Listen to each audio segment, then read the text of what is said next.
কিশোরগঞ্জের উৎসব মুখর পরিবেশে শুরু হয়েছে মেধাবৃত্তি পরীক্ষা। স্টাফ রিপোর্টার হুমায়ুন কবির জানান, সকাল 10টা থেকে পরীক্ষা কার্যক্রম শুরু হয়।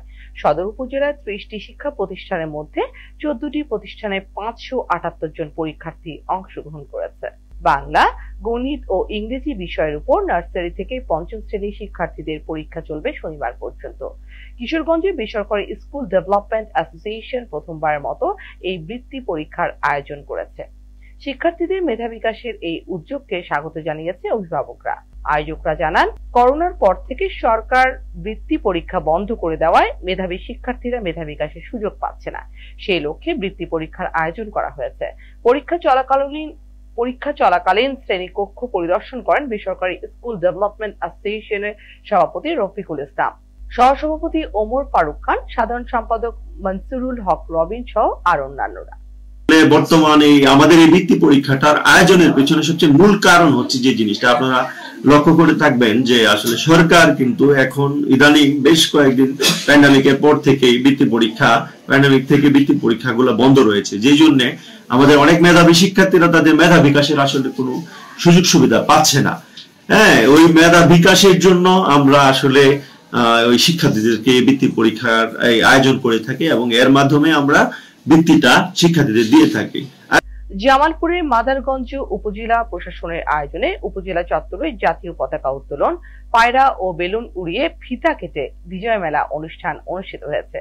প্রতিনিধি আনিসুর রহমান আইয়ুব জানান, এ সময় উপস্থিত ছিলেন মাদারগঞ্জ উপজেলা নির্বাহী অফিসার নাদির শাহ, সহকারী commissioner Sayeda Khanam Liza, circle ASP Saidur Rahman Sayed, model থানার ওসি হাসান আল মামুন, উপজেলা সমাজসেবা অফিসার তৌফিকুল ইসলাম খালেক, উপজেলা কৃষি অফিসার শাহাদুল ইসলাম সহ অন্যান্যরা।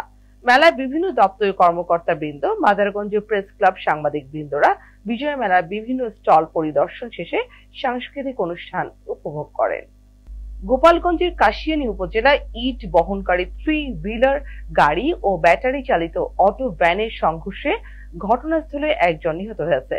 প্রতিনিধি মোহাম্মদ রায়হান মুন্সি জসিম জানান, শুক্রবার দুপুর 12টার সময় উপজেলার জয়নগর ব্যাসপুর সড়কের ব্যাসপুর গ্রামের আমিরুল ইসলাম শিমুলের বাড়ির সামনে এ দুর্ঘটনা ঘটে। এ সময় ব্যাটারি চালিত অটো ভ্যান যাত্রী ইসরাফিল মাতবর নিহত হন। জানা যায়, মৃত ইসরাফিল মাতবর মাদারীপুর জেলার শিবচর উপজেলার খাড়াকান্দি গ্রামের জালাল মাতবরের ছেলে। এই ঘটনায় ব্যাটারি চালিত অটো ভ্যান ও ইট বহনকারী 3 হুইলার গাড়ি চালক আহত অবস্থায় পালিয়ে যায়। কাশিয়ানী থানার ওসি মোহাম্মদ শফিউদ্দিন খান দুর্ঘটনার বিষয়টি নিশ্চিত করেছে। টঙ্গীর বিশ্ব ইজতেমা মাঠে নিয়ন্ত্রণ নিয়ে 2 গ্রুপের সংঘর্ষে নিহত আমিনুল ইসলাম বাচ্চুর পরিবারের খোঁজ খবর ও সমবেদনা জানাতে তার বাড়িতে গিয়েছেন বাংলাদেশ জামায়াতে ইসলামী কিশোরগঞ্জ জেলা শাখার আমির অধ্যাপক মোহাম্মদ রমজান আলী। স্টাফ রিপোর্টার সোহেল রানা জানান, শুক্রবার দুপুর 12টার দিকে কিশোরগঞ্জের পাকুন্দিয়া উপজেলার 11 সিন্দুর ইউনিয়নের খামা গ্রামের বাড়িতে শোকাহত পরিবারের খোঁজ খবর নেন জেলা আমির অধ্যাপক মোহাম্মদ রমজান আলী। এ সময় নিহত আমিনুল ইসলাম বাচ্চুর পরিবার 2 ছেলের সাথে কুশল বিনিময় করেন ও পরিবারের খোঁজ খবর নেন।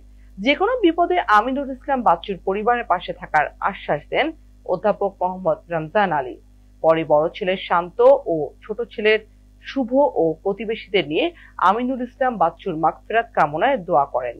এই সময় উপস্থিত ছিলেন জেলা জামায়াতে ইসলামী অ্যাসিস্ট্যান্ট সেক্রেটারি শামসুল আলম সেলিম, পাকুন্দিয়া উপজেলা জামায়াতের কর্ম পরিষদ সদস্য মাওলানা শরীফ উদ্দিন, পাকুন্দিয়া উপজেলা শ্রমিক কল্যাণ ফেডারেশনের সভাপতি জিয়াউর রহমান, এগারসিন্ধু জামায়াতের সভাপতি মুখলেস উদ্দিন, চরফ ফরাদি ইউনিয়ন জামায়াতের সভাপতি মাওলানা মোজাম্মেল হক, বুরুদিয়া ইউনিয়ন জামায়াতের সভাপতি মাওলানা আমিনুল ইসলাম, পাকুন্দিয়া পৌর জামায়াতের সেক্রেটারি মুজাহিদুল ইসলাম, এগারসিন্ধু ইউনিয়ন জামায়াতের সেক্রেটারি আব্দুল সামাদ, ছাত্র শিবির পাকুন্দিয়া উপজেলা দক্ষিণ শাখা সভাপতি আকরাম হুসেইন, সেক্রেটারি দিন ইসলাম সহ আর অন্যান্যরা।